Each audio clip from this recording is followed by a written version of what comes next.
அனைத்து தாய் தமிழ் உறவுகளுக்கு வணக்கம். நான் உங்கள் சுரேஷ். இது உங்கள் வலிமை. இன்னைக்கு நம்ம பேச போற தலைப்பு என்னன்னு பார்த்தீங்கன்னா, நெறைய பேரோட இன்னைக்கு கனவுன்னு பார்த்தா, வெளிநாடு போகணும், நெறைய சம்பாரிச்சிடணும் அப்படிங்கிற கனவுகளோட தான் இருக்காங்க. நெறைய பேர் இருக்காங்க. ஆனா இந்த கனவுகள மட்டும் வச்சுக்கிட்டு நம்ம வெளிநாடு போய் சம்பாரிச்சிட முடியுமான்னா, இல்ல ரொம்ப கஷ்டம். அதனால அது இங்க என்னென்ன பிரச்சனைகள் இருக்கு? அதுக்கு போறதுக்கு காசும், பணமும், பாஸ்போர்ட்டும் இருந்தா மட்டும் நம்ம போயிரலாம் அப்படின்னு நினைச்சுக்கிட்டு இருக்க சில இளம் வாலிபர்களுக்கு ஆன வீடியோ தான் இது. தொடர்ச்சியா பாருங்க, ஸ்கிப் பண்ணாம பாருங்க. இதுல நிறைய இது இருக்கு. நம்ம ஒரே வீடியோலயே நான் இதை உங்களுக்கு சொல்லிட முடியுமாங்கிறது தெரியல. முடிஞ்ச அளவுக்கு நான் சொல்றேன். இல்லைன்னா நம்ம திரும்ப அதை பத்தின ஒரு வீடியோ நீங்க கமெண்ட்லயோ இல்ல நேரடியாவோ கேட்டீங்கன்னா அதுக்கான பதிலை நான் சொல்றேன்.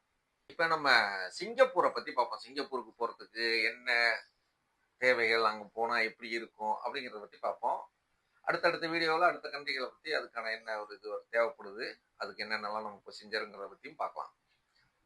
இப்போ என்னடா இவன் சொல்ல வந்துட்டான், இவனுக்கு என்ன என்ன புதுசாக ஒரு வீடியோ வருது, இதில் வெளிநாட்டை பற்றி சொல்கிறான்னு நீங்கள் ரொம்ப தப்பாலாம் நினைக்க வேணாம். நானும் ஒரு 25 வருஷ காலங்கள் வெளிநாடுகளிலே என் வாழ்க்கையை கழிச்சிட்டேன். அந்த அனுபவத்தை வச்சு தான் உங்களுக்கு என்னுடைய அனுபவத்தை பகிர்ந்துருக்கலான்னு தான் வந்திருக்கேன். ஸோ உங்களுக்கு யூஸ்ஃபுல்லாக இருந்துச்சுன்னா யூஸ் பண்ணிக்கோங்க. இப்போ பேசிக் எல்லாருக்கும் தெரிஞ்சிருக்கும்னு நினைக்கிறேன்.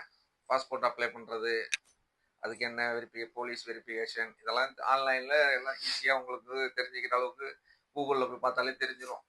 முன்னொரு காலத்துலலாம் அதுக்காக நிறைய ஏஜென்சி அப்படி இப்படிலாம் இருந்துச்சு. இன்றைக்கி அப்படிலாம் இல்லை, எல்லாமே ஆன்லைன், நீங்கள் பண்ணிக்கலாம், பாஸ்போர்ட் வந்துடும். ஆனால் சிங்கப்பூர் நீங்கள் போகணுன்னா அதுக்கு ஒரு டெஸ்ட் அடிக்கணும், ஸ்கில்டு. அந்த ஸ்கில்டு அடிக்கிறதுக்கு இங்கே நிறைய இப்போ என்ன பண்ணிட்டாங்கன்னா, சிங்கப்பூர் கவர்மெண்ட் உங்களுக்கு இங்கேருந்து அங்கே கொண்டு போயிட்டு அங்கேயே டெஸ்ட்டுக்கு அனுப்பி உங்களுக்கு தேவையானதை அவங்களே பண்ணி கொடுத்துட்றாங்க. இப்போ ப்ரைஸ்ன்னு பார்த்தீங்கன்னா உங்களுக்கு ஒவ்வொரு ஏஜென்சியும் ஒவ்வொரு ப்ரைஸ் சொல்லும்.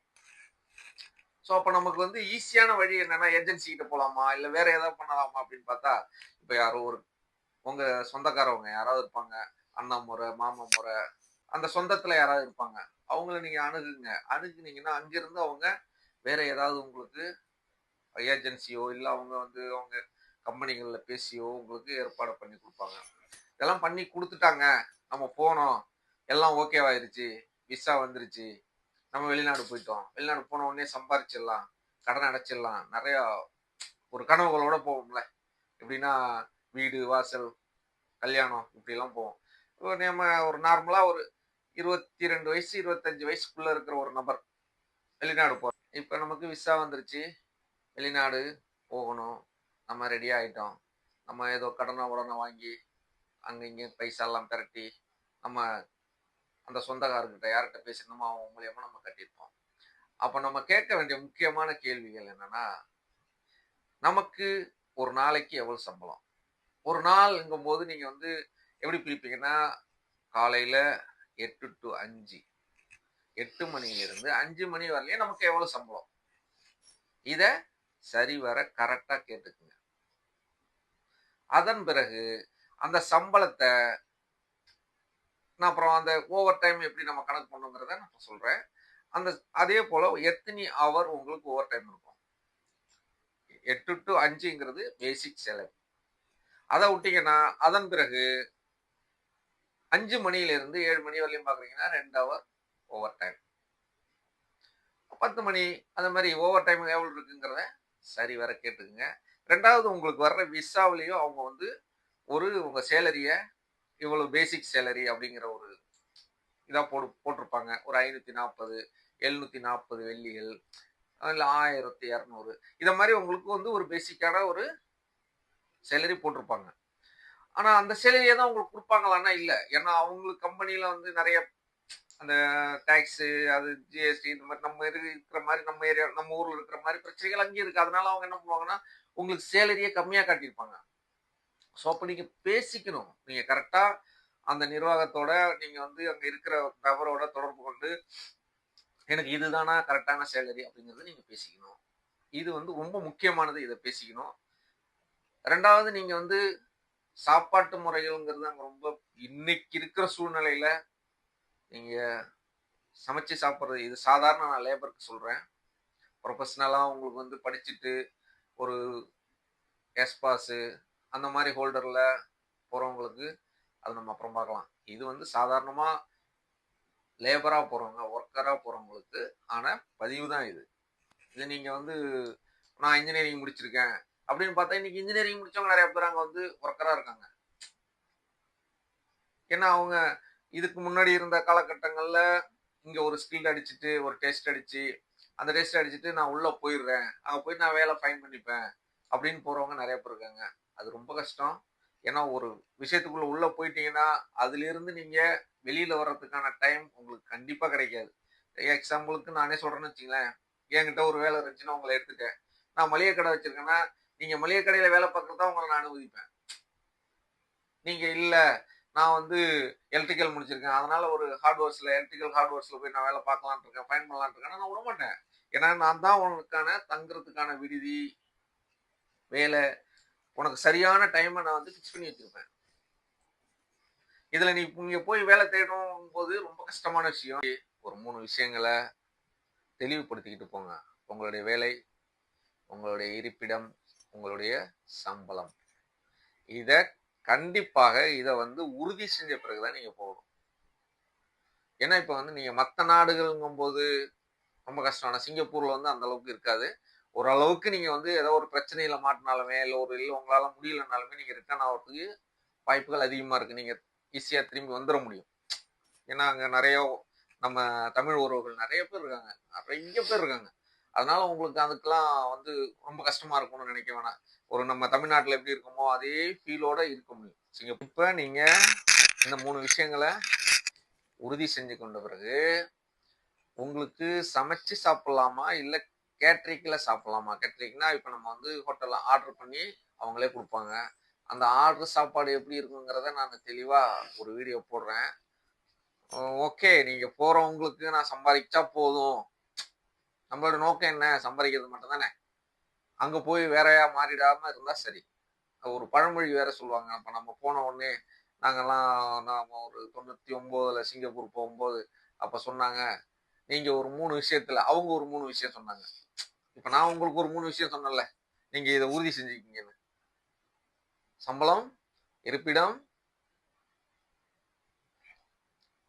வேலை என்ன வேலை அப்படிங்கிறத நீங்க உறுதி செஞ்சுக்கங்கன்னு நான் சொன்னேன். ஆனா எங்களுக்கு என்ன சொன்னாங்கன்னா, நீங்க உங்கள உறுதி செஞ்சுக்கங்க.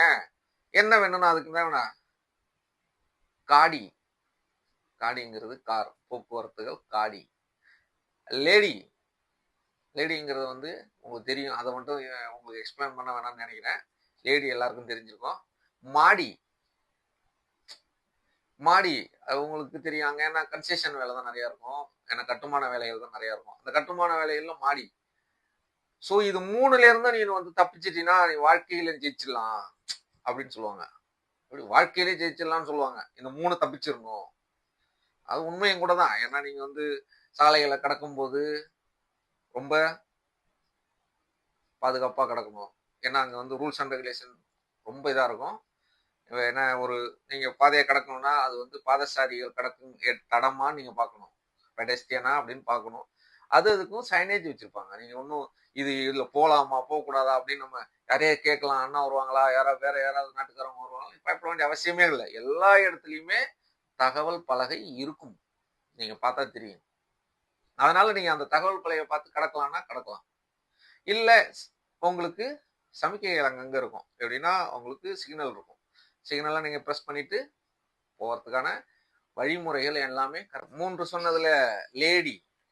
லேடி நம்ம வந்து ரொம்ப பாதுகாப்பா இருக்க வேண்டிய விஷயம் வந்து லேடீஸ்.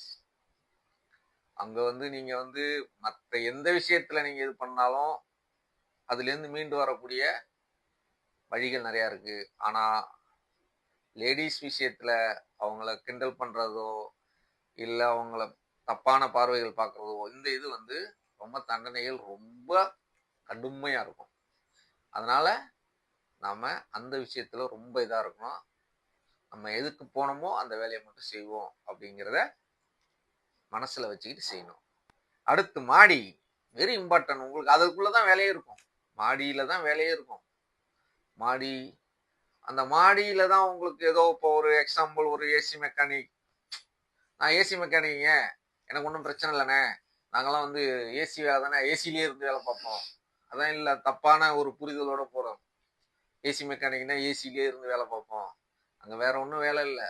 அந்த ஏசி பைப்புக்கு வாட்டர் ஓவர்ஃப்ளோ, வாட்டர் பைப்பு பதிக்கிறதுக்கான அந்த செவுத்துல நம்ம வெட்டிட்டு அதை உடைச்சி எடுக்கிறது, அதை கட் பண்ணுறது, அதை வந்து ட்ரில் போட்டு தொலையிட்டு அதை மாற்றுறதுக்கு, இதுக்கெல்லாம் என்னென்ன தேவைகளோ அந்த வேலை தான் பார்க்க போகிறோம். நம்ம ஏசியில் வேலை பார்க்க போகிறோங்கிற ஒரு கற்பனையிலோ ஒரு கனவுல போயிடாதீங்க. அந்த மாடியிலங்கும் போது நம்ம ரொம்ப அங்கே சேஃப்டி ரொம்ப தெளிவாக இருக்கும். அதை நம்ம கூடுமான வரையும் 99% பாதுகாப்பாக வேலை செய்யறது எப்படிங்கிறத தெரிஞ்சுக்கிட்டு நம்ம அதில் அவங்கள கேட்டு அதுக்கான அவங்க கைட் பண்ணுவாங்க, உங்களுக்கு சொல்லி கொடுப்பாங்க. இப்போ எப்படி இந்த இடத்துல இவ்வளோ ஹைட்டில் போனால் இப்படி இருக்கணும், இந்த ஹைட்டில் போனால் அதுக்கு பாதுகாப்பு வார்கள்லாம் என்னென்ன வார் அணியணும், எங்கே மாற்றணும், எப்படி நீங்கள் ஹோல்ட் பண்ணி நீங்கள் போகணும் அப்படிங்கிற விஷயத்தெல்லாம் அங்கே உங்களுக்கு பேசிக்காக சொல்லி கொடுப்பாங்க. அதுக்கான கிளாஸஸ் இருக்குது. இது மூணும் ரொம்ப இம்பார்ட்டண்டான விஷயம். இந்த மூணையும் நீங்கள் சிறப்பாக கையாண்டா மட்டும்தான் நீங்கள் திரும்பி ஊருக்கு வர முடியும். இதில் மூணுல ஏதாவது ஒரு விஷயத்தில் நீங்கள் ஜர்க்கானாலும் இல்லை தடம் மாறினாலும் பிரச்சனைகள் மிக பெருசா இருக்கும். உயிருக்கே பிரச்சனை வர்றதுக்கும் வாய்ப்பு இருக்கு.